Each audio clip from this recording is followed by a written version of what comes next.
Okay, friends, once again, welcome back and very good afternoon to everybody. I hope you all are safe, your family member, your relative, your parents, your friends all are safe and you are enjoying this new era, this new way of learning. Friends, we are going to start oscillations. This is a very important. मैंने आपको बताया कि ये बहुत ही important chapter है आपके Gujarat board के final exam के अंदर इसका वेटेज जो है वो 8 मार्क्स का है. It is little bit a smaller chapter. आराम से आप उसको ग्रैब कर सकते हो. उसके जो मार्क्स है वो आराम से आपको मिल जाएंगे. बहुत ही सिंपल सा चैप्टर है. ये JEE नीट के लिए भी बहुत इंपॉर्टेंट है एंड इसके जो कंसेप्ट है वो 12th स्टैंडर्ड के लिए भी बहुत ही इंपॉर्टेंट है. So without wasting time, we're going to start the chapter number 14, oscillations. So before starting the oscillation, we're going to discuss what is motion. The very first question of this chapter is the basic question, introductory question, what is motion? तो आपको पता होगा कि अगर कोई object दूसरे object के respect में अगर कोई ऑब्जेक्ट दूसरे ऑब्जेक्ट के रिस्पेक्ट में उसका पोजीशन अगर चेंज करता है तो हम ऐसा कह सकते हैं कि वो जो ऑब्जेक्ट है वो दूसरे ऑब्जेक्ट के रिस्पेक्ट में मोशन में है. If any object changes its position, मान लो कि ये दो ऑब्जेक्ट है, तो if any object changes its position with respect to the second object, then it is said to be in the motion with respect to the second object.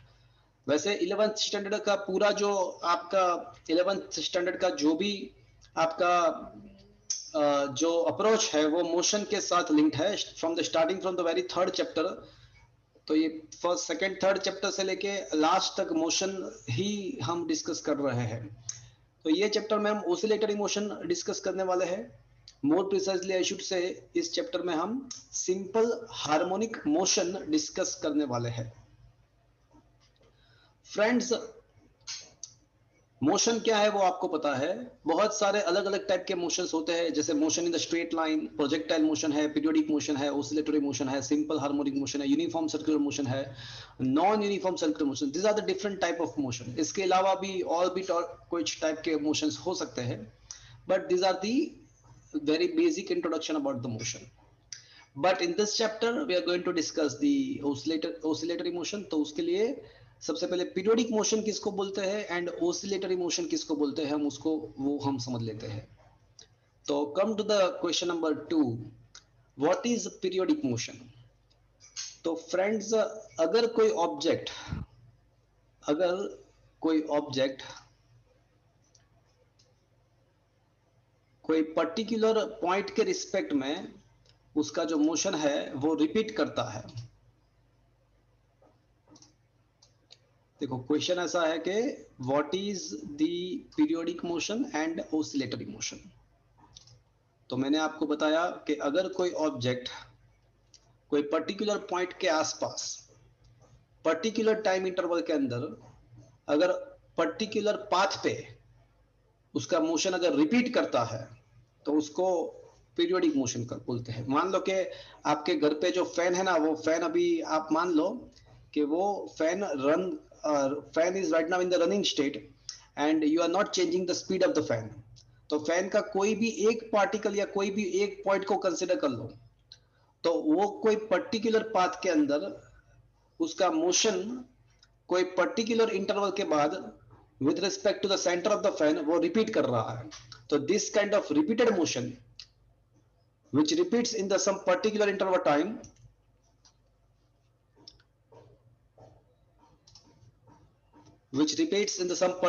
time and this kind of motion is known as a periodic motion. क्या लिखा है देखो, if the body repeats its motion along a certain path about the fixed point at a definite interval of time, then it is said to be have a periodic motion. मतलब कोई particular period के बाद कोई particular path पे कोई particular point के respect में अगर मोशन रिपीट होता है तो उसको बोलते हैं पीरियोडिक मोशन. तो पीरियोडिक मोशन के एग्जांपल कोई बताएगा मुझे. चलो, अगर कोई ऐसा मोशन है कि जो पर्टिकुलर टाइम इंटरवल में रिपीट होता है कोई फिक्स्ड पाथ पे एंड कोई फिक्स्ड पॉइंट के रिस्पेक्ट में, तो उसको पीरियोडिक मोशन बोलते हैं. कोई बताएगा? If anybody from your side will give the example of the periodic motion. कोई बताएगा मुझे? फिर से पेंडुलम. पेंडुलम. हाँ, पेंडुलम का मोशन पीरियोडिक कह सकते हैं, एकदम सही बात है, एकदम perfect. Apart from that anybody else? Wind mill. बोलो, क्या बोले आप? Wind mill. Wind mill. Wind mill भी कह सकते हैं, कह सकते हैं। फैन है, पेंडुलम है, विंड मिल है। चलो, और कोई? देखो, एक बच्चे ने बहुत ही अच्छा बोला, कमेंट बॉक्स में लिखा हुआ है रोटेशन ऑफ द अर्थ, वो भी बराबर है, एकदम परफेक्ट है। तो रोटेशन ऑफ द अर्थ, अर्गम आप कुछ बोलना चाहते हो? नहीं सर, गलती से हो गया। Rotation of earth around sun जो है वो हम कह सकते हैं कि पीरियोडिक मोशन है। Rotation of moon around earth, moon and other satellites,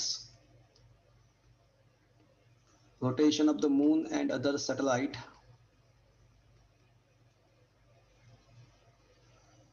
around the earth भी हम कह सकते हैं कि वो भी क्या है, पीरियोडिक मोशन है।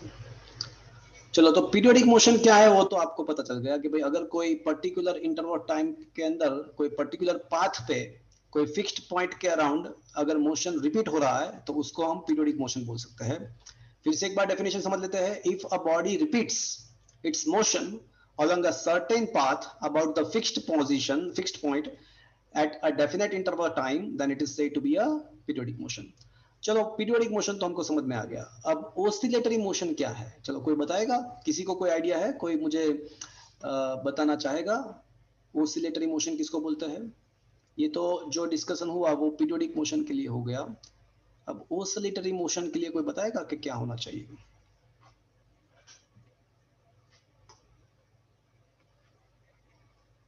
एनीबॉडी?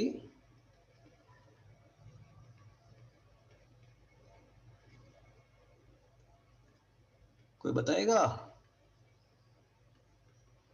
वाइब्रेशन के साथ जो मोशन होता है। अच्छा, ठीक है, 100% करेक्ट नहीं है।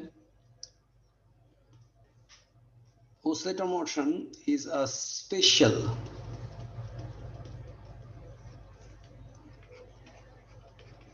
type of periodic motion. ये डेफिनेशन नहीं है, मैं आपको समझा रहा हूं। It is not the definition, ये जस्ट मैं आपको एक्सप्लेन कर रहा हूं, समझाने के लिए है। डेफिनेशन अभी मैं दे रहा हूं। तो oscillatory motion is nothing but it is a special type of periodic motion in which path of object is a linear. तो अगर कोई ऑब्जेक्ट लीनियर पाथ पे, अगर कोई ऑब्जेक्ट लीनियर पाथ पे अपना मोशन रिपीट कर रहा है, मतलब पीरियोडिक मोशन कर रहा है, तो उसको बोलेंगे हम ओसिलेटरी मोशन। तो क्या मैं ऐसा कह सकता हूं कि सारे पीरियोडिक मोशन जो है वो ओसिलेटरी मोशन, ऐसा कह सकते हैं? यस और नो? इज इट ट्रू कि all the periodic motions are oscillatory motion? कह सकते हैं क्या? No sir. No sir. No no, sir. Because rotation of the earth around the sun वो पीरियोडिक मोशन है, बट उसको उसको लीनियर पाथ नहीं है, वो उसको ओसिलेटरी मोशन हम नहीं कह सकते हैं। तो बट एक चीज कंफर्म है कि सारे ओसिलेटरी मोशन जो है उसको हम क्या कह सकते हैं? पीरियोडिक मोशन के। Periodic motion. मतलब पीरियोडिक मोशन जो है ना वो बाप है, और उसका एक बच्चा कौन सा है? ये ऑसिलेटरी। ओसिलेट। पीरियोडिक मोशन के अंदर जो पाथ है ना वो सर्कुलर भी हो सकता है, कोई भी एलिप्टिकल भी हो सकता है, सर्कुलर भी हो सकता है, किसी भी टाइप का पाथ हो सकता है। It is not necessary to be a linear. तो पीरियोडिक मोशन के अंदर पाथ कोई भी टाइप का हो सकता है, बट अगर वो पाथ लीनियर हो जाएगा, अगर पीरियोडिक मोशन के अंदर अगर पाथ जो है वो लीनियर हो जाएगा तो वो क्या हो जाएगा भैया? Oscillatory motion. तो वो ओसिलेटरी मोशन हो जाएगा। तो क्या फ्रेंड्स आपको ओसिलेटरी मोशन समझ में आया फ्रेंड्स? तो उसका एग्जैक्ट डेफिनेशन अब मैं देने वाला हूं। उसका एग्जैक्ट डेफिनेशन ये रहा आपके सामने। देखो क्या लिखा हुआ है। If the body moves to and fro, back and fourth और अप एंड डाउन, मतलब आगे पीछे ऊपर नीचे या टू एंड फ्रो, मतलब अगर कोई पर्टिकुलर फिक्स्ड पॉइंट के अराउंड, मेरे सामने देखो, तो अगर कोई बॉडी पर्टिकुलर रेफरेंस पॉइंट के रिस्पेक्ट में ऊपर नीचे या आगे पीछे है, ऊपर नीचे या आगे पीछे है, उसका खुद का मोशन अगर रिपीट कर रहा है, तो this kind of motion is known as a oscillatory motion. Is that understood, friend? Yes, sir. Yes, sir. So if a body moves to and fro or back and forth or up and down about the fixed position in the definite interval of time, then it is said to be a oscillatory motion. चलो अब मुझे particular example देगा कोई oscillatory motion का? Clock clock कहां से oscillatory motion होगा? Clock तो नहीं होगा। क्लॉक कैसे होगा? क्लॉक का जो पाथ है वो तो कोई भी अगर मिनट हैंड Sir, है Cesium या clock. थर्मोमीटर सीजियम क्लॉक के अंदर जो एटम होते हैं वो ओसिलेटरी मोशन करते हैं, वो आपकी बात सही है। सीजियम क्लॉक के जो एटम होते हैं वो ओसिलेटरी मोशन करते हैं, कह सकते हैं। सर वो चलो। Swing thermometer sir. थर्मोमीटर, देखो मैं क्या बोल रहा हूँ, एक चीज ऐसी है कि उसका जो टाइम इंटरवल होता है वो फिक्स्ड होता है, कोई पर्टिकुलर इंटरवल के अंदर रिपीट होना चाहिए। तो क्या थर्मोमीटर में पर्टिकुलर इंटरवल में रिपीट होगा ये सब कुछ चीज? No sir. नो, थर्मोमीटर नहीं आएगा। एक बच्चे ने कमेंट बॉक्स में लिखा हुआ है कि सर लिफ्ट का मोशन, स्विंग लिफ्ट कह सकते हैं? लिफ्ट हम उसको ओसिलेटरी मोशन नहीं कह सकते, बिकॉज लिफ्ट में क्या होता है कि कोई पर्टिकुलर इंटरवल नहीं होता है। Is it understood? But pendulum का अगर मान लो कि पेंडुलम जो है ना उसका लेंथ बहुत ज्यादा है, तो उसका जो पाथ है ना वो हम उसको लीनियर कंसीडर कर सकते हैं। अगर पेंडुलम का लेंथ बहुत ही ज्यादा है तो उसका जो कर्वेचर है हम उसको निग्लेक्ट कर सकते हैं, तो उसका पाथ ऑलमोस्ट कैसा हो जाएगा पेंडुलम का? लीनियर। कब? जब लेंथ पेंडुलम का बहुत ही ज्यादा है। तो अगर लार्ज लेंथ है तो उसका जो मोशन है वो ऑलमोस्ट लीनियर हो जाएगा, तो वो हम कह सकते हैं कि पेंडुलम का जो मोशन है वो ओसिलेटरी है। अपार्ट फ्रॉम दैट, अगर आपको याद हो तो चैप्टर नंबर 12 में के अंदर जो हमने हीट इंजन पढ़ा था, तो हीट इंजन के अंदर मान लो कि साइक्लिक प्रोसेस रिपीट हो रहा है, कंटिन्यूअसली साइक्लिक प्रोसेस रिपीट हो रहा है, तो जो पिस्टन का जो मोशन था, पिस्टन जो याद है आपको ऊपर नीचे जा रहा था, यस सर, Yes, तो वो sir. पिस्टन का मोशन जो होगा वो भी कैसा हो जाएगा? ओसिलेटरी ओसिलेटरी मोशन हो जाएगा। Is it understood friend? Yes sir, Yes, sir. वैसे जो बॉडी के अंदर जो मोलिक्यूल्स होते हैं वो वाइब्रेशनल मोशन करते हैं, उसको ओसिलेटरी मोशन हम नहीं कह सकते हैं, बिकॉज उसमें क्या होता है कि वाइब्रेशन हर एक मतलब 3 डायमेंशन में होता है। कभी वो एक्स डायरेक्शन में उसका वाइब्रेशन होता है, बॉडी के अंदर जो इंटरमोलिकुलर जो बॉडी के अंदर जो मोलिक्यूल्स है, इंटर एटमिक फोर्सेस के द्वारा जो वाइब्रेशन होते हैं ना, वो 100% ऑसिलेशन नहीं कह सकते, बिकॉज उसके जो वाइब्रेशन का जो पीरियोडिक टाइम होता है ना वो भी टेम्परेचर के साथ वेरी होता है और वो हर एक डायरेक्शन में होता है। अगर कोई पर्टिकुलर एटम का वाइब्रेशन एक ही डायरेक्शन में अगर हो रहा है, एक ही डायरेक्शन में वाइब्रेशन हो रहा है, तो हम उसको ऑसिलेटरी मोशन कह सकते हैं। Is it understood friend? Yes sir. So now I think you get the clear idea about the oscillatory motion and the periodic motion.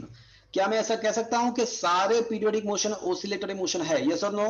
Is it true or false? False. But अगर मैं ऐसा बोलूंगा कि सारे oscillatory motion periodic motion है तो वो true है। Is it understood, friend? Is it understood? True. Yes sir. चलो, तो देखो लिखा है यहाँ पे, not that all the oscillatory motions are periodic, but all periodic motion may not be oscillatory. All the oscillatory motion are periodic, but all periodic motion may not be the oscillatory. Is it understood, friend? Yes sir. चलो, The motion of hand of the clock, the motion of the earth around the sun are example of the periodic motion, but these are not the oscillatory motion. In the periodic motion, body does not move to and fro or back or forth or up and down about the same some fixed point. Is it understood, friend? Yes. चलो friends, कोई बताएगा मुझे physics का जो basic task है वो क्या है? हम फिजिक्स के अंदर क्या करते हैं? कोई मुझे बताएगा पर्टिकुलरली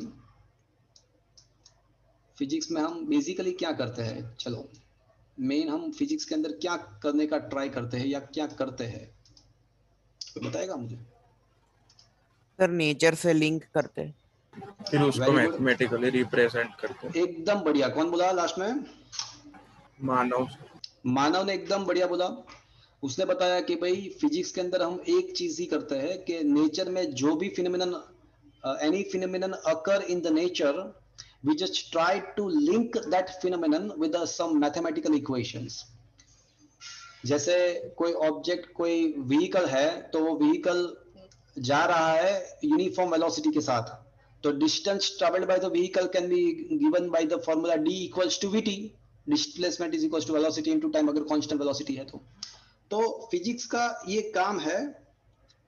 हम फिजिक्स के अंदर यही करते हैं कि जो भी नेचर में, चाहे वो मैन मेड इवेंट हो या नेचुरल इवेंट हो, जो भी फिनोमिनन यहाँ पे अकरिंग इन द नेचर, तो उसको हम लिंक करते हैं मैथमेटिकल इक्वेशन के साथ। तो यहाँ पे भी मुझे वही करना है, मुझे ओसिलेटरी मोशन या पीरियोडिक मोशन को मैथमेटिकल फॉर्मूला के साथ रिप्रेजेंट करना है। तो कोई मुझे बताएगा कि मैथ्स में ऐसे कोई फंक्शन है जो पीरियोडिक फंक्शन है? कोई बताएगा मुझे?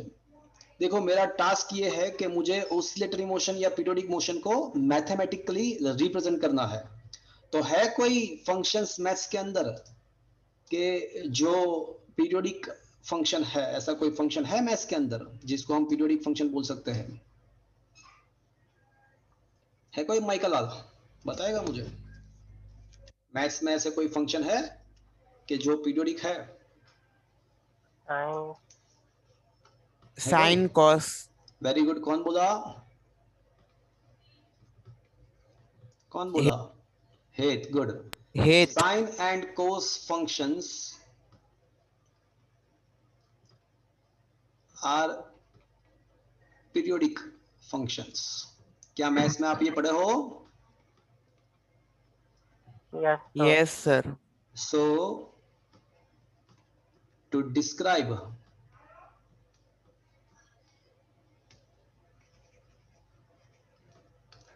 to represent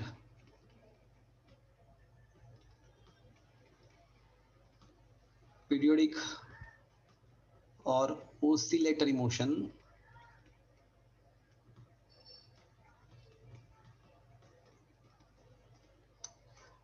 we will use sine or cosine function। क्या ये चीज आपको समझ में आई भैया? Yes sir. यस तो ऑब्वियसली अब आपको पता चल गया होगा कि Yes, ये sir. पूरा चैप्टर हम किसके हिसाब से पढ़ने वाले हैं? Sine cos. Sine cos. देखो यहाँ पे एक नोट मैंने लिखा हुआ है, ओसिलेटरी मोशन। दिख रहा है आपको ये चीज? यहाँ पे दिख रहा है, ये देखो। Are you able to see this? Yes दिख रहा है? Sir harmonic function. हाँ, harmonic function and periodic function both the same word. Harmonic and periodic are the similar word. Okay. Yes sir. Oscillatory motion can be expressed in the terms of sine and cosine function. In mathematics, these functions are known as a harmonic, that is periodic function. Is it understood, friend? Sir tan cot sec cosec को कौन से function? हाँ, एक बच्चे ने ऐसा पूछा कि sir tan, cosec, sec and cot भी क्या हार्मोनिक नहीं है? क्या वो भी पीरियोडिक नहीं है? सही बात है। tan, कोट, sec, cosec भी डेफिनेटली पीरियोडिक ही है, बट उसका जो रेंज है, किसी को पता है tan फंक्शन का रेंज कहां से कहां पे है? 0 to infinite. 0 to infinity. 0 to infinite. अब सोचो कि ऐसा कोई मोशन है कि जहां पे इन्फिनिट तक बॉडी जा रहा है, डिस्प्लेसमेंट इनफाइनाइट हो रहा है, ऐसा होता है कभी? No, sir.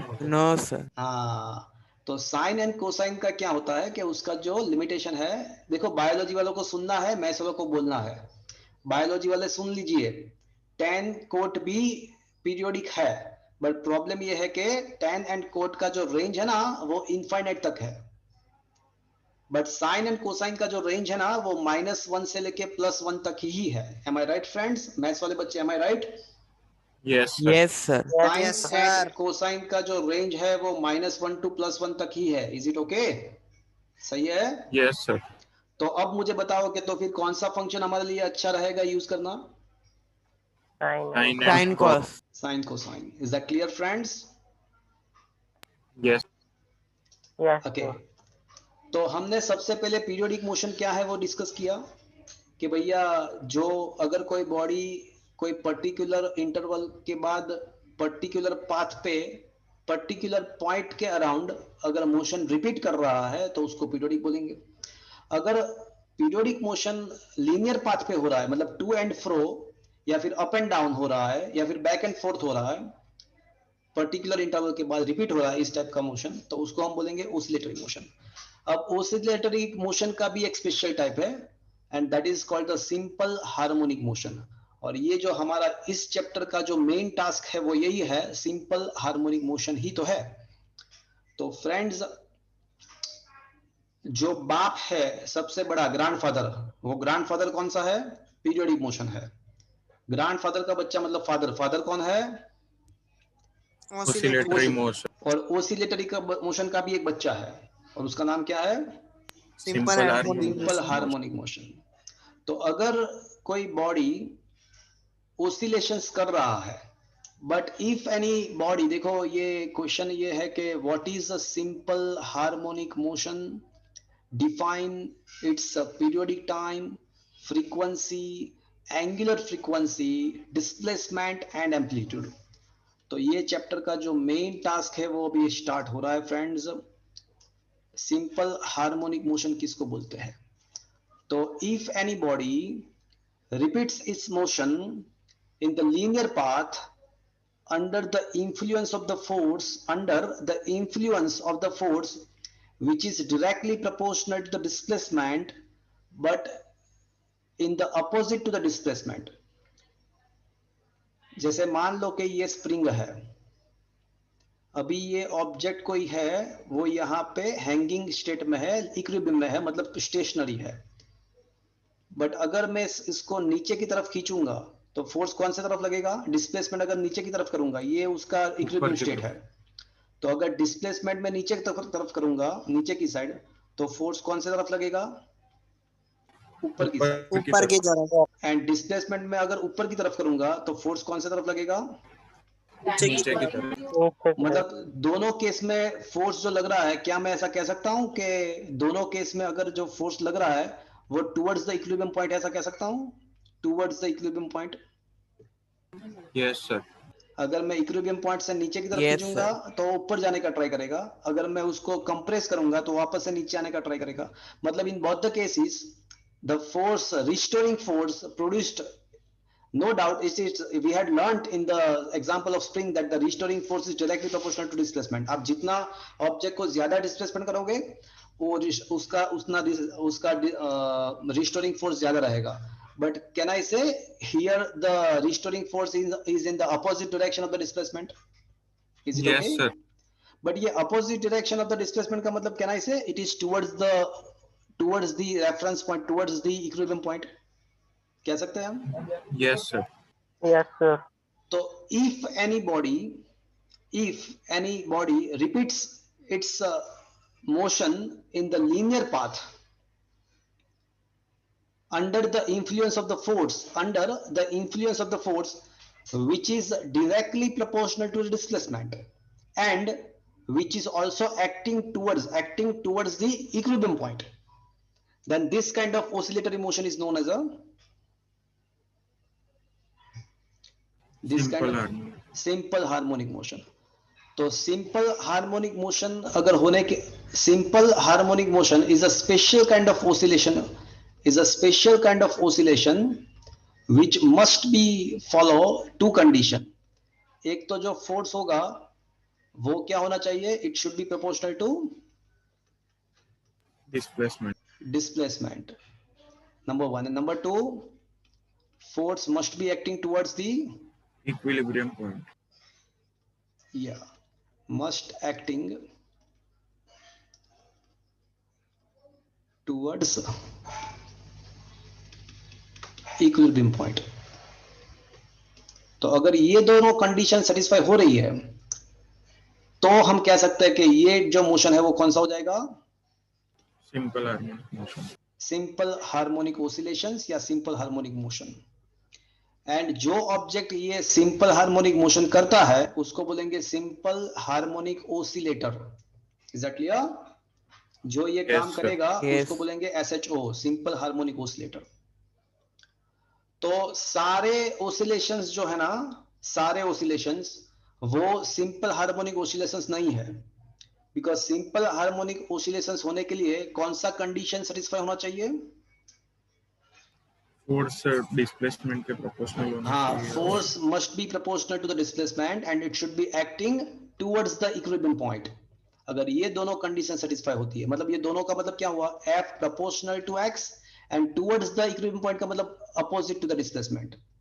तो अगर ये मतलब proportional to X number one and number two towards the equilibrium point का मतलब प्रोपोर्शनल टू -X, अगर ये होता है तो फ्रेंड्स हम ऐसा कह सकते हैं कि ये कंडीशन अगर सेटिस्फाई हो जाएगा तो ये कह सकते हैं कि ये क्या हो जाएगा, तो फिर simple harmonic motion. Is it understood friend? Yes, sir. तो ऑब्वियसली स्प्रिंग के अंदर तो ये कंडीशन डेफिनेटली सेटिस्फाई होती ही है। तो मतलब कि स्प्रिंग के एंड पे जो ऑब्जेक्ट हमने हैंग किया है उसका मोशन कैसा होगा भैया, Simple harmonic motion. Harmonic motion. Simple harmonic motion ही होगा। तो फ्रेंड्स सिंपल हार्मोनिक मोशन का डेफिनेशन आप देख लो, a periodic motion of a body about the fixed point on a linear path under the influence of the force acting towards the fixed point and proportional to displacement of the body from the fixed point is called a simple harmonic motion. तो ये जो bold में मैंने लिख के दिया हो, देखो ये कंडीशन लिखना चाहिए आपको डेफिनेशन के अंदर कि भाई अगर कोई बॉडी फिक्स्ड पॉइंट के अराउंड लीनियर पाथ पे अगर ऐसा मोशन कर रहा है, मतलब if the body is performing the linear motion, performing the motion the fixed around the fixed path in the linear path under the influence of the force which is directly proportional to the displacement and it is acting towards the fixed point, then it is said to be a simple harmonic motion. मतलब F proportional to -X अगर ये condition satisfy होगी तो उसको हम बोलेंगे simple harmonic motion. क्या ये चीज समझ में आया भैया आपको? यहाँ तक सब कुछ समझ में आया? Yes sir. Yes, sir. और ये जो ऑब्जेक्ट है जो ये काम कर रहा है उसको क्या बोलेंगे हम? Simple harmonic oscillator. Very good, उसको सिंपल हार्मोनिक ऑसिलेटर बोलेंगे। Is it understood friend? Yes, sir. Friends अभी हमने डिस्कस किया कि सिंपल हार्मोनिक मोशन भी एक टाइप का ऑसिलेटरी मोशन ही है। क्या हम ऐसा कह सकते हैं कि सारे ऑसिलेटरी मोशन सिंपल हार्मोनिक है, ऐसा कह सकते हैं? यस और no? No, sir. No sir. But क्या ऐसा कहना चाहिए कि सारे सिंपल हार्मोनिक मोशंस जो है वो ऑसिलेटरी मोशन है? Yes, sir. यस, वो कह सकते हैं। Is it understood friend? Yes, sir. तो अभी सर? हमने, हाँ बोलो बोलो बोलो। सर ये 12th का लेक्चर है सर? नहीं, 11th स्टैंडर्ड का लेक्चर है, 14 चैप्टर का। 12th का लेक्चर हम लास्ट में डिस्कस करेंगे, उसका टाइमिंग क्या रखना है। वो भी स्टार्ट होगा नेक्स्ट वीक से, डेफिनेटली स्टार्ट हो जाएगा। कौन बोला? सर मैं वेडनेसडे और सैटरडे वाली बैच का हूँ और सर मेरे एक दोस्त ने मेरे को ये लिंक भेजी, सर ज्वाइन कर दे तो सर। कौन बोल रहा है? सर मैं ऋषभ बात कर रहा हूँ। हाँ Rishabh, you will get the message आज के, मतलब कल तक आपको मैसेज आ जाएगा। 12th के लेक्चर डेफिनेटली ट्यूसडे से स्टार्ट हो रहे हैं, तो उसका टाइमिंग वो सब आपको मिल जाएगा, मैसेज आ जाएगा। ओके अभी 11th का मोशन लेक्चर हम डिस्कस कर रहे हैं, अगर अटेंड करना है तो ठीक है, कर सकते हो आप, no issue. Okay okay sir, thank you sir. तो फ्रेंड्स, अभी हमने एक लॉजिक डेवलप किया था कि किसी भी पीरियोडिक मोशन को अगर रिप्रेजेंट करना है तो हम कौन सा मैथमेटिकल इक्वेशन, कौन सा मैथमेटिकल फंक्शन यूज करेंगे? Sine Sine cos. and cos. Sine या कोसाइन, राइट? तो फ्रेंड्स, हम इसको डायरेक्टली एक्सेप्ट करेंगे कि सिंपल हार्मोनिक मोशन को रिप्रेजेंट करने के लिए साइन भी हो सकता है, कोसाइन भी हो सकता है। तो उसको रिप्रेजेंट करने के लिए हम ये कोस वाला फंक्शन, देखो ये साइन भी हो सकता है, it is not necessary to be a cos. पुराने टेक्स्ट बुक के अंदर तो ये जो कोस फंक्शन है ना, इसके बदले साइन फंक्शन लिखा था। तो यहाँ पे A cos omega T plus five भी हो सकता है, या फिर और it can be represented by x of t is equals to A sine omega T plus five भी हो सकता है। Is it understood friend? Yes, sir. हाँ, मैं उसके बारे में डिटेल में आपको बताऊंगा कि भाई ये ए क्या है, ये ओमेगा टी प्लस फाइव क्या है, उसके बारे में डिटेल में हम डिस्कस कर लेंगे। बट यहाँ पे थोड़ा एनालिसिस करेंगे। देखो, कोई मुझे बताएगा कि साइन फंक्शन का मैक्सिमम वैल्यू कितना है? What is the maximum value of the sine function? 1 plus one. One. And what is the minimum value of the sine function? minus 1. -1. Minus one. तो एक काम करो, यहाँ पे साइन फंक्शन के बदले प्लस और माइनस वन लिखो। तो what is the maximum value of the x now? X का मैक्सिमम वैल्यू कितना हो जाएगा? अगर साइन के बदले वन लिख दो, साइन फंक्शन के बदले, तो एक्स का मैक्सिमम वैल्यू क्या आएगा? A omega t plus A 5. Omega T plus नहीं 5. नहीं, अरे यार, ये पूरा साइन फंक्शन है भैया, इसको साइन फंक्शन बोलते हैं। तो वहां पे वन प्लेस करोगे तो क्या मिलेगा आपका एक्स का value? A A. And what is the minimum most value of the x? Minus A. minus A. Minus. तो इसका मतलब ऐसा हुआ कि हमारा जो ओसिलेटर माइनस है, हाँ, हमारा जो ओसिलेटर है, ये मान लो कि उसका इक्विलिब्रियम पोजीशन है x इक्वल्स टू 0। तो वो कहां तक जा पाएगा maximum? A two plus A. And minimum कहां तक जाएगा? लेफ्ट हैंड से कहां तक जा Minus पाएगा? A. माइनस ए। और इन दोनों के बीच में वो क्या करना करेगा? Harmonic motion. वो ओसिलेशंस करेगा। Is that clear friends? Yes, sir. तो क्या आपको ये चीज समझ में आया भैया? तो अब आपको ये समझ आ गया होगा कि ये लीनियर पाथ पे x इक्वल्स टू 0 जो है वो हमारे लिए क्या हो जाएगा?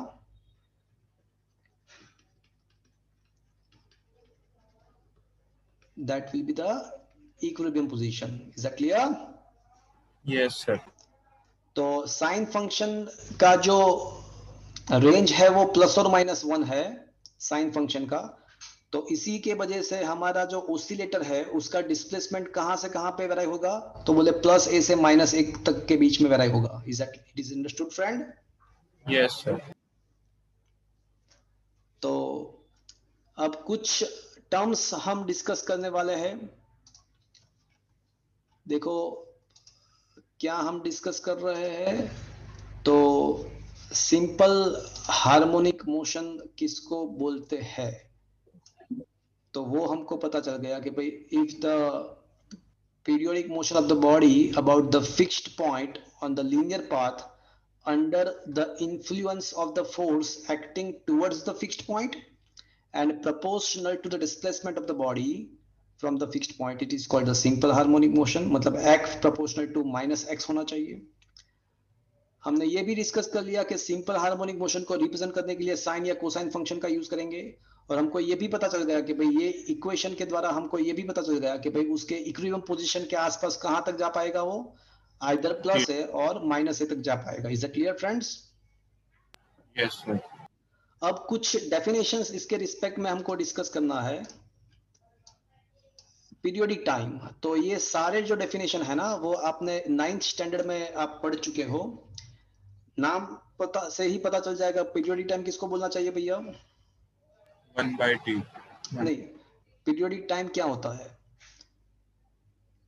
तो एक ओसिलेशंस कंप्लीट करने के लिए जो टाइम लगेगा, एक ओसिलेशंस कंप्लीट करने के लिए जो टाइम लगेगा उसको ही बोलते हैं पीरियोडिक टाइम।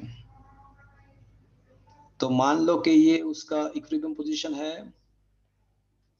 तो ये x इज इक्वल्स टू 0 है, ये x is equals to plus a है, ये x is equals to minus a है।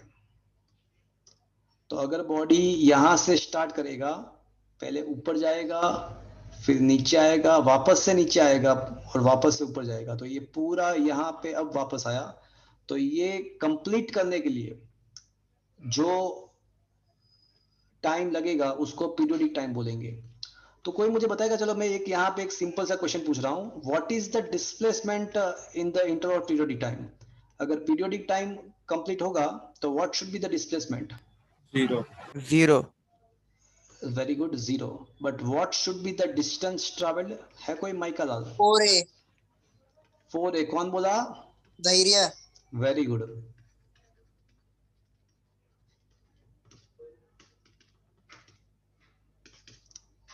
तो धैर्य ने बताया, एकदम परफेक्ट है कि भाई डिस्टेंस जो होगा वो 4a होगा। क्यों?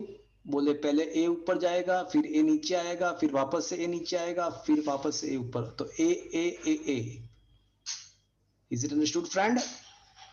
तो ऐसा Yes, Yes, क्वेश्चन कहीं पे मैंने देखा था कि भाई अगर एक पीरियोडिक टाइम खत्म होता है तो बॉडी का कितना डिस्टेंस ट्रैवल होगा, तो वो 4a होगा एंड उसका डिस्प्लेसमेंट तो 0 होगा। Is it understood friend? Yes, sir. Yes, sir. चलो पीरियोडिक टाइम क्या है वो तो आपको पता चल गया। फ्रीक्वेंसी को बताएगा, what is the meaning of the frequency? 1. नहीं, फ्रीक्वेंसी का मतलब क्या होता है? पीरियोडिक टाइम का मतलब ये होता है कि भाई एक ओसिलेशन कंप्लीट करने के लिए जो टाइम लगेगा उसको पीरियोडिक टाइम बोलेंगे। बट फ्रीक्वेंसी का मतलब ये होता है कि number of oscillations in 1 second. Number of oscillations, क्या ये 9th स्टैंडर्ड में आप नहीं पढ़े हो? पढ़े हैं, sir. In 1 second is called the frequency।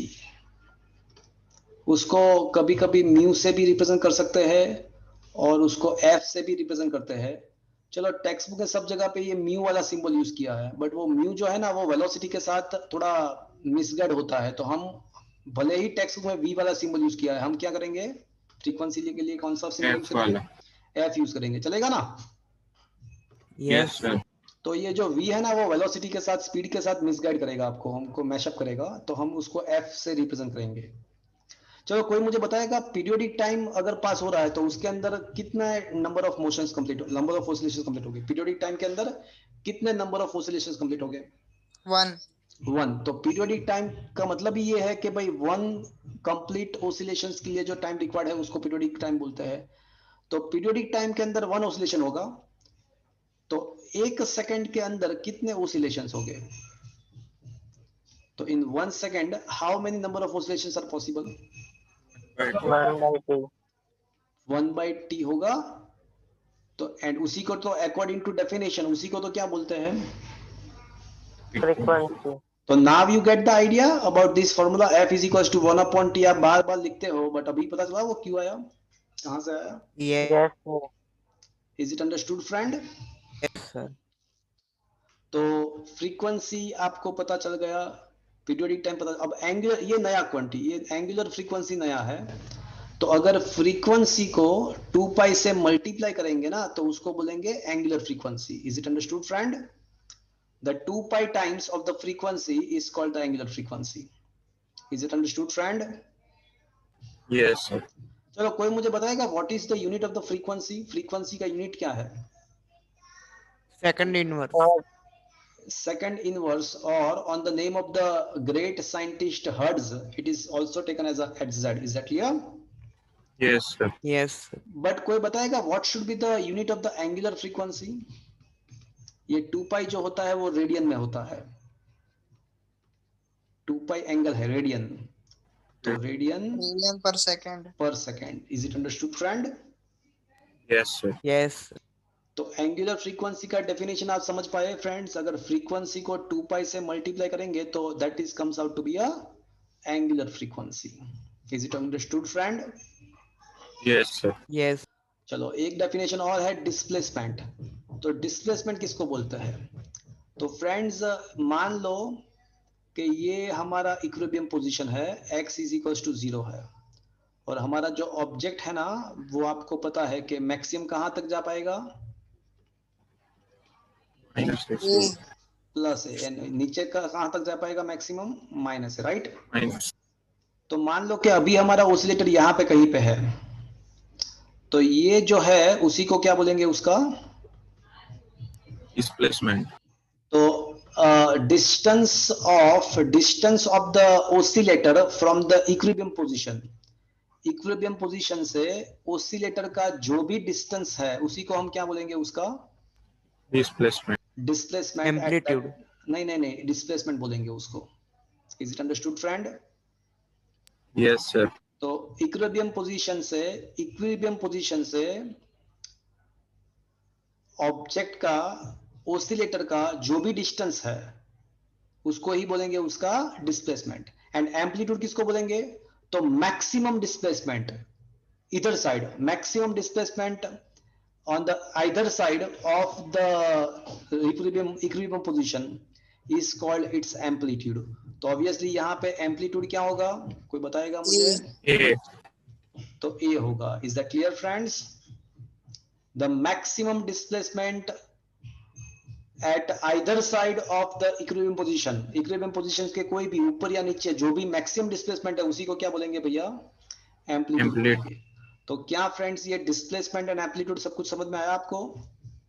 Yes sir. तो एम्पलीट्यूड और कुछ नहीं है, वो मैक्सिमम डिस्प्लेसमेंट है, एंड उसका ऑब्वियसली उसका मैग्नीट्यूड क्या आएगा, ए आएगा। Is it understood friend? Yes sir. तो I think you are able to understood all the definitions, am I right friends? Yes sir. फिर भी एक बार फटाफट हम सारे डेफिनेशंस को समझ लेते हैं। यहाँ पे 1 बाय 1 सब लिखा हुआ है। देखो, पीरियोडिक टाइम क्या है, the time required to complete one oscillation is called periodic time, उसका यूनिट है सेकंड, उसका सिंबल है capital T. Frequency, the number of oscillations completed in 1 second is called the frequency. It is denoted by V और F, but हम क्या, कौन सा symbol use करेंगे पूरे चैप्टर में? एफ। एफ यूज करेंगे। ये वी जो है ना, म्यू, उसको म्यू बोलते हैं, तो म्यू वेलोसिटी के साथ मिसगाइड होगा, तो हम उसके लिए एफ यूज करेंगे। चलेगा ना फ्रेंड्स? Yes sir. चलो, एंगुलर फ्रीक्वेंसी, तो मैंने बोला कि भाई अगर फ्रीक्वेंसी को 2 पाई से मल्टीप्लाई कर देंगे तो उसको क्या बोलेंगे भैया, angular frequency. And it is denoted by omega, तो omega is equal to 2 pi f. What should be the unit of the angular frequency? Radian per second. Radian per second. Dimensional formula obviously radian का तो 0 होता है, तो 1/सेकंड का मतलब T inverse. Displacement, the distance of the oscillator at any instance from the equilibrium position is called the displacement of the oscillator at that instant. Is it understood, friend? Yes sir. A displacement of the oscillator at any instance is what? The distance of an oscillator at any instance from the equilibrium position is called the displacement. The displacement is considered to be positive or negative, or it can be zero. अगर body ऊपर जा रहा है तो अगर हूं, देखो यहाँ पे जो बताया था मैंने, look at this, तो ये इक्विलिब्रियम पोजीशन है यहाँ पे, so this is what is the equilibrium position। तो अगर बॉडी ऊपर जा रहा है तो उसका डिस्प्लेसमेंट क्या कंसीडर करेंगे, पॉजिटिव, बट वो नीचे जा रहा है तो उसका डिस्प्लेसमेंट हम क्या कंसीडर करेंगे, नेगेटिव। नेगेटिव। बट वो अगर वहां जहां पे है वहां पे वापस आ जाएगा तो उसका डिस्प्लेसमेंट Zero. क्या हो जाएगा, 0 हो जाएगा। तो displacement can be positive, can be negative, can be 0। Is it understood friend? Yes sir. Okay, चलो, एम्पलीट्यूड क्या है, a maximum displacement of a oscillator on either side of the mean position, that is equilibrium position, is called the amplitude. चलो, क्या ये चीज आपको समझ में, ये सारे डेफिनेशन आपको समझ में आया भैया? Yes sir.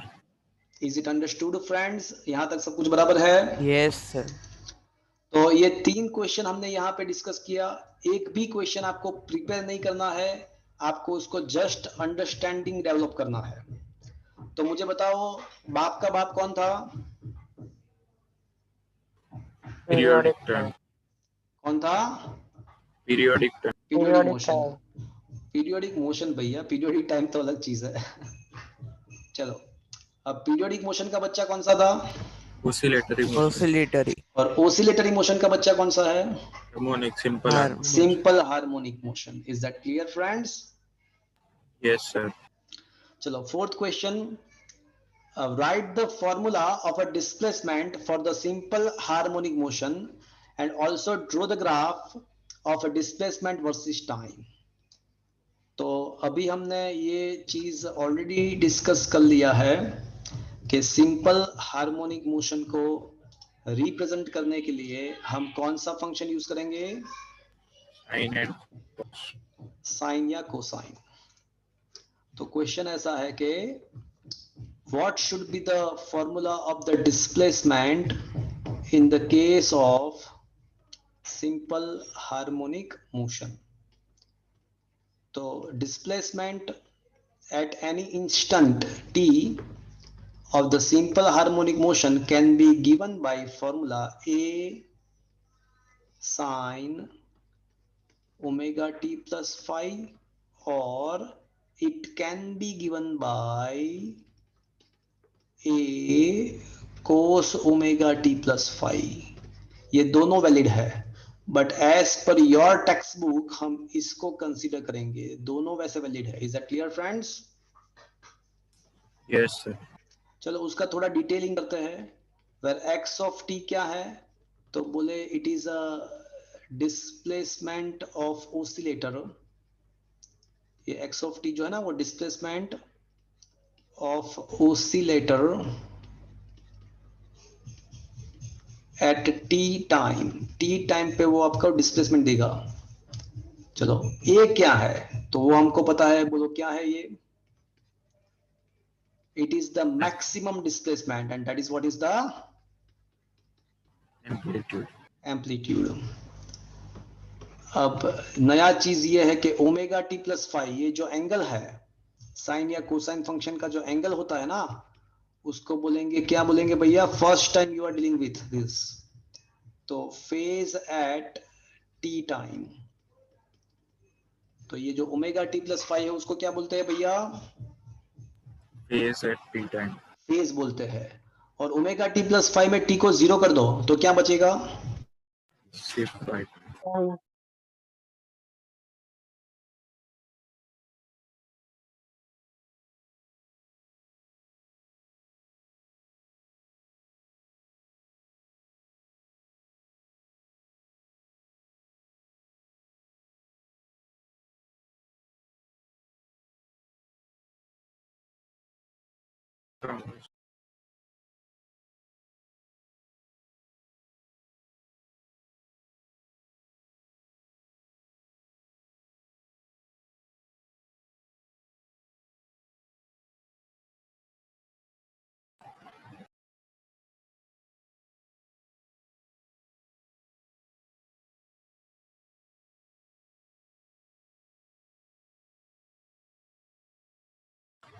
सर आपकी आवाज नहीं आ रही है।